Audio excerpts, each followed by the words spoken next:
ayca fidèles téléspectateurs dama doon arrangé waat yëf yi donc Aliou Sow comme niñ ko waxee dañuy tàmbali ak Walf Quotidien comme d'habitude donc Walf Quotidien def ci xëtam gu njëkk nouveau code électoral. Le texte adopté avec des virgules ce qui va changer ce qui va être maintenu les accords et les désaccords donc mu mel ni li nga xamante ne doon nañ ko waxtaanee démb le président Sall jël na ci ay ndogal foofu en conseil des ministres. oui ñeel élection locale mais kii yow Salma. waaw man Wave da ngeen ma fàtte wala da ngeen ma dama see bokk.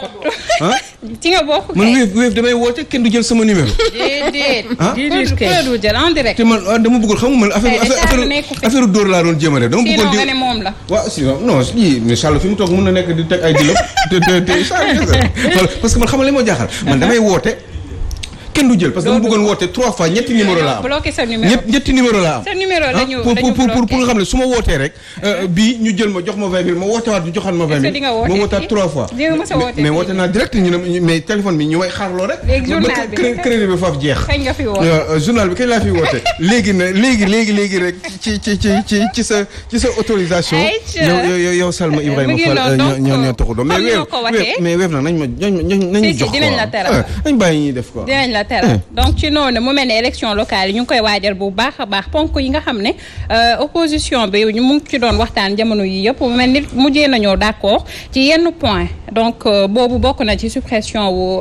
parrainage bi nga xam ne juróon na ci coow bu bëri mais aussi caution bi nga xam ne ñenn ci candidats yi war nañ koo joxe jamono ji nee nañ ko dina am mais ba léegi ni si fixé guñu somme bi. waaw dafa mel ni mun nañ ne wure ba dem na lan keng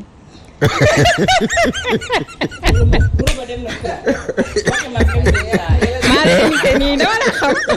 kenn nga ñuy wax. mais normalement lan la dëgg-dëgg. dem na këng. daa war a dëgg. kon wure ba dem na këng. non mais c'est vrai wure ba dem na këng parce que tout simple. waaw bàyyi ko mu liggéey.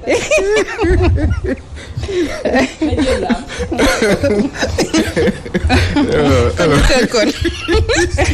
fi ñu toll léegi. ëpp na de Aliou Sow mu mel ni daal parrainage moom supprimé nañ ko. waaw parce que boobu Maram Mbacke nag bàyyi jàmbur. waaw bàyyi ko mu liggéey. Aliou Sow donc mu mel ni opposition bi bokkoon na ci seen ay ñaxtu am naa ndox bokkoon na ci seen ay ñaxtu Aliou Sow aw konde yow c'est yow lu ma def këng la wax këng dëgër na kay dama ne wure ba dem na këng. ayca donc Aliou Sow mu mel ni yenn ci revendication opposition bokkoon na ci wala ay dox ñaxtu bokkoon na ci ñu supprimer li nga xamante ni moo di parrainage bi finalement mu mel ni le président Sall dégg na leen. waaw c'est vrai que mooy li Walf Quotidien wax tey. nee na le texte adopté avec des virgules.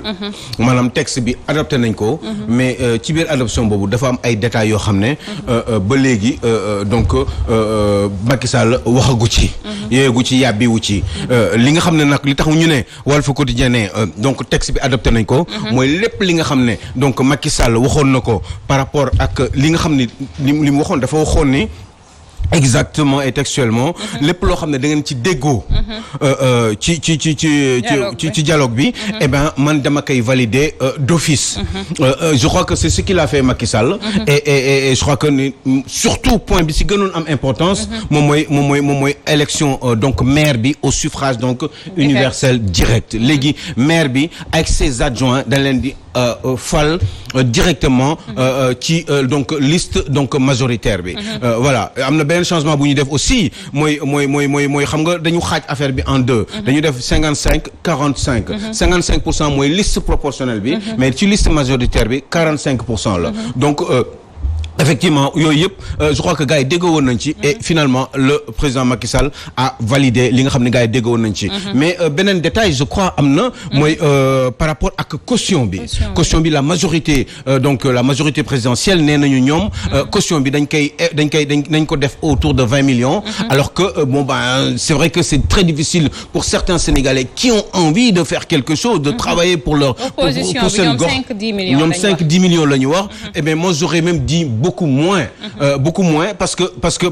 on a pas parce que warul nduroog quelque chose comme du suffrage censitaire boo amee xaalis da ngay bokk élection boo amul xaalis nga am ay xalaat sa bopp am xalaat pour sa réew xalaat pour sa gox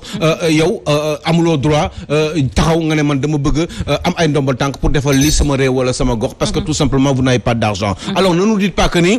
ku bëgg politique da nga war a am xaalis parce que on sait très bien que ni ceux qui ont fait de la politique avant de faire de la politique ils n'avaient pas d'argent et que cet argent certainement ils l'ont soutiré en général parce que dañu am ay ndombal tànk et puis évidemment comme je le dis souvent dañu yàgg di sàcc alalu réew mi et ça fait que effectivement foofu lañu jëlee xaalis ba am yenn position yi leen di permettre ñuy continuer à chaque fois boo amee ay élections ñuy joxe seen caution aussi facilement ce qui fait que ni lu bari du leen déranger par rapport à la somme bi nga xam ne moom la gars yi montant bi nga xam ne moom la gars yi di leen imposer donc moi je crois que je ne suis pas d'accord je suis sûr même de ne pas être d'accord par rapport à cette caution là je crois que caution bi waroon nañu def ni quelqu'un qui a une certaine représentativité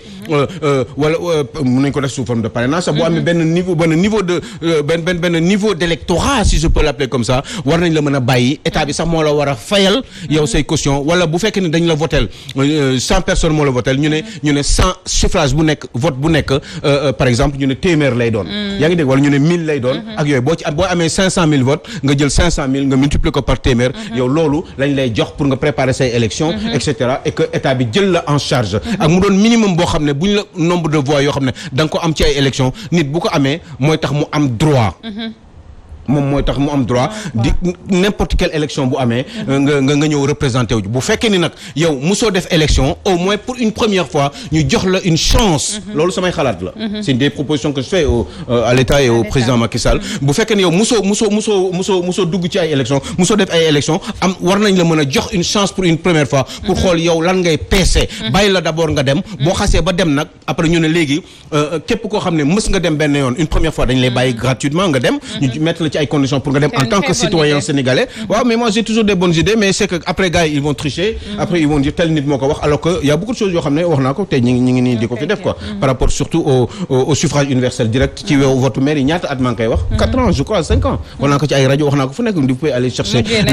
les archives léegi gis nga parce que man j'ai toujours pensé que ni conseils municipaux yi waruñu fal maire bi parce que maire bi mun na détourner mentalité mun nga jënd nit ki et cetera ak yooyu donc c'était pas normal peuple bi mun ngeen choisir mun nañ am benn maire boo xam ne musuñu ko choisir par surprise mu ñëw fa donc musuma ci d'accord léegi lañ koy doog a def et pourtant il y a 4-5 ans je le disais désaccord yi nag mu mel ni le cas Khalifa Ababacar Sall ak Karim Wade aussi mu mel ni bokkoon na ci point yi parce que dañ demandé woon à ce que ñu seetal leen pour ñu mën a bokk ci élection yi oui c'est vrai mais àddooguñ ci ba tey c'est vrai code électoral bi je crois que L131 ak L132 je pense je ne suis pas très sûr mais yu demee noonu la L131 132 ñoom dañuy mag comment dire Karim Wade ak Khalifa Ababacar Sall dañu dugg ci loolu dafa dal seen kaw parce que ñoom amatuñu seen droit civil amatuñu ko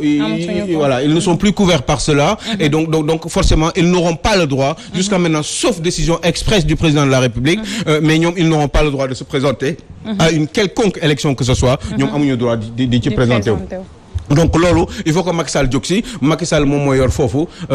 comment dire caggal guy gi caggal guyam eh ben il en fait ce qu'il veut bu ko neexee léegi suba wala ginnaaw suba ou dans quelques jours que ñi am droit nekk ay candidats dans une quelconque élection que ce soit dans ce pays donc loolu moo tax effectivement on en parle rek dañu régler problème bi parce que effectivement il y a Mouniaye Cissé qui le dit je ne sais plus dans quel journal il y a plus de 70 articles qui vont être modifiés et je crois que ça pourrait être quelque chose de bien et d'évolutif si je puis dire ou marquer une évolution par rapport à la démocratie sénégalaise pour que ñu gën a mën a yaatal mbir yi et puis gën a mën a juste par rapport à quelques citoyens que ce soit sénégalais et ci waar fànn boobu wax dëgg yàlla man pour man tout le monde le dit ah Moundiaye Cissé les autres disent que ni am na évolution bu baax a baax te à moins que tu veuilles dire quelque chose parce que il me semble que da nga bëgg a wax mais en tout cas Moundiaye Cissé nee na c'est très bien moi je pense que c'est très bien c'est sauf que il y a quelques détails sur lesquels à mon sens dañu war a bàyyi Karim Wade ak Khalifa Sall ñu ñëw nekk candidat parce que c'est le peuple qui aura toujours le dernier mot. Ministre d'alors bi moom waxoon na fi que Karim Wade ak ki nga xam ne moo ne Khalifa Ababacar Sall perdre ñu tey seen droit civique donc est-ce que du débat bi aussi ku ci nekk da nga koy orienter à ta guise wala nga koy commenter ni mu la arrangé. man benn souci la am par rapport à ça. Parce que on ne peut pas aussi je dis appeler au dialogue et attiser le feu. Donc c'est ça mon souci. On ne peut pas appeler au dialogue et attiser le feu. Parce que pendant que le président lui appelle à l'apaisement, il y a certains de ses proches ba léegi ñoom defuñu discours d'apaisement. ñoom ñu ngi téye ay yat di ko brandir. di ko brandir en quoi faisant. bu ñu toogee ci plateau. dañoo bettoon li amoon mars dañoo bettoon. waaye fii ku fi yëngu nangam. fii ku fi def lii nangam alors que le pays n'a pas besoin de ça. Je dis encore une fois, le pays a besoin du règlement des urgences sociales, notamment la cherté de la vie. Aujourd'hui, les denrées flambent sur le marché. Aujourd'hui, quelqu'un nous propose ces autorités pour diminuer les prix des denrées de première nécessité. Tey ñu ngi xool viande bi yokku na diwlin bi yokku na ñun yooyu lañ soxla lu ñuy wax ci loolu revendication liggéeykat yi mu ngi fi. Tey dégg nga démb syndicat agriculture fii lañ leen invité démb ci ngoon édition du soir. dégg nga lu ñuy wax jiw yi ñu joxe baaxul ñun c'est ça qu'on a besoin des urgences sociales. Mais à force de politiser di jël di politiquer attention au retour du bâton. Et quand le retour du bâton va venir, ça sera très fatal. Ça sera très fatal. Moi, je suis d'accord. Je suis tout à fait d'accord avec Théo dans ce qu'elle dit. On a besoin de résoudre ces urgences sociales dans ce pays-là. C'est pour ça que Théo, des fois, je ne sais pas, moo tax ma ne la ay histoire ou ay même ay élections ak yu demee noonu. Moi, je pense qu'un pays immature n'est pas forcément un pays qui doit être obligé tout le temps d'organiser des élections. Parce que non seulement c'est un coût, dafa am lu muy jar te dafa diis. Dégg dëkk boo xam ne xam nga gis nga Théo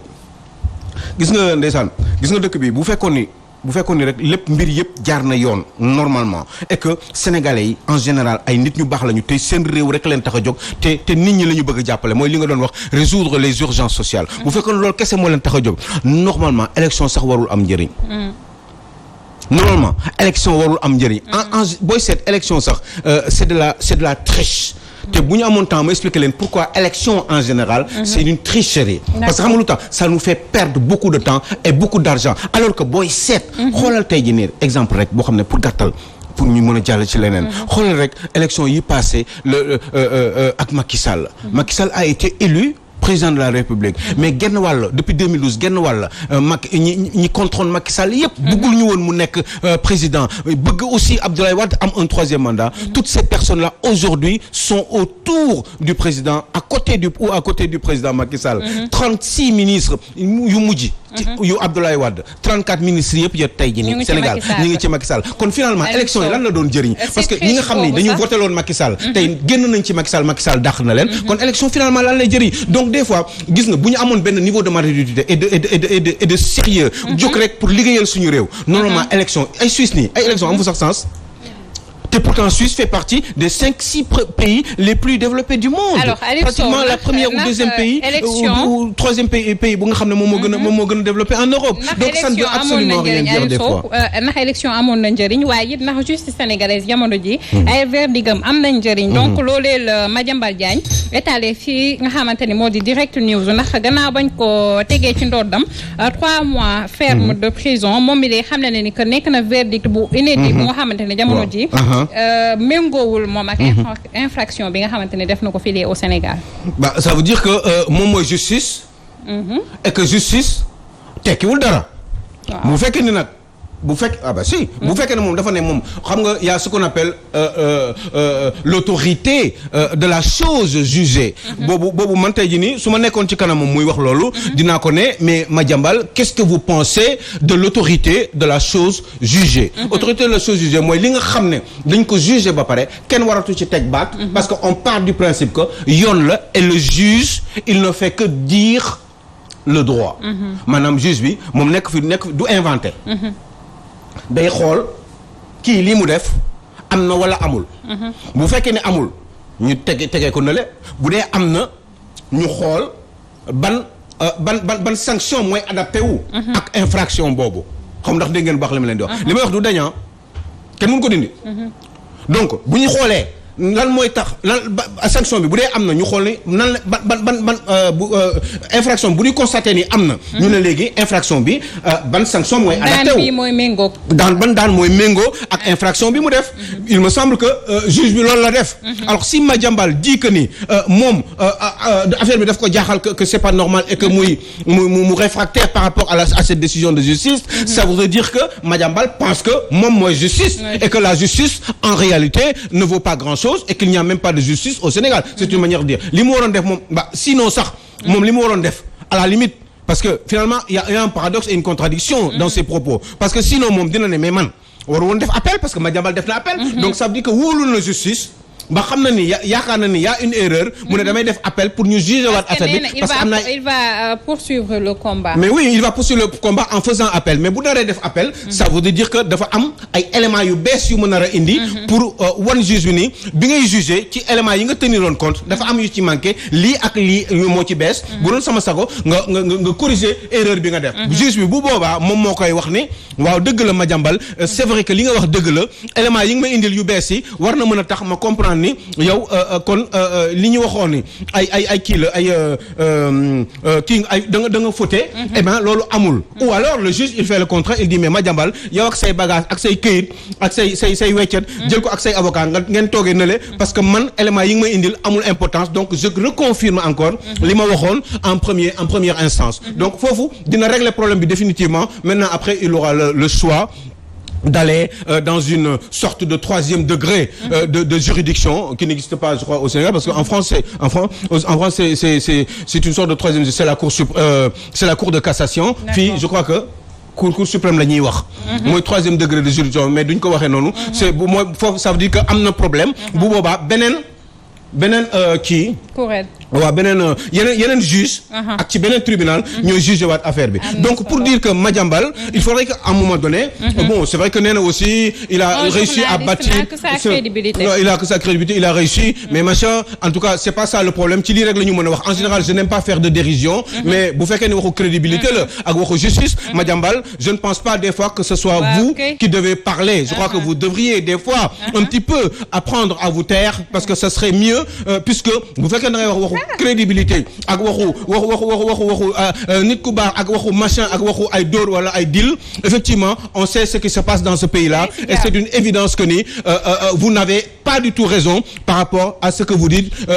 vis-à-vis de votre crédibilité donc Madiambal dama bëggoon des fois nga xaw a noppi tuuti maa ngi si jàmm sa Ibrahima Fall mais il faut que je dise waaw jafe-jafe Madiambal xanaa li mu wax radié aussi si greffier rajo ñu ko woon kooku et cetera donc affaire de crédibilité Henriette oui et lui dire aussi que son fils n'est pas d'accord avec Madiambal et que Assane Gueye aussi je ne suis pas d'accord avec Madiambal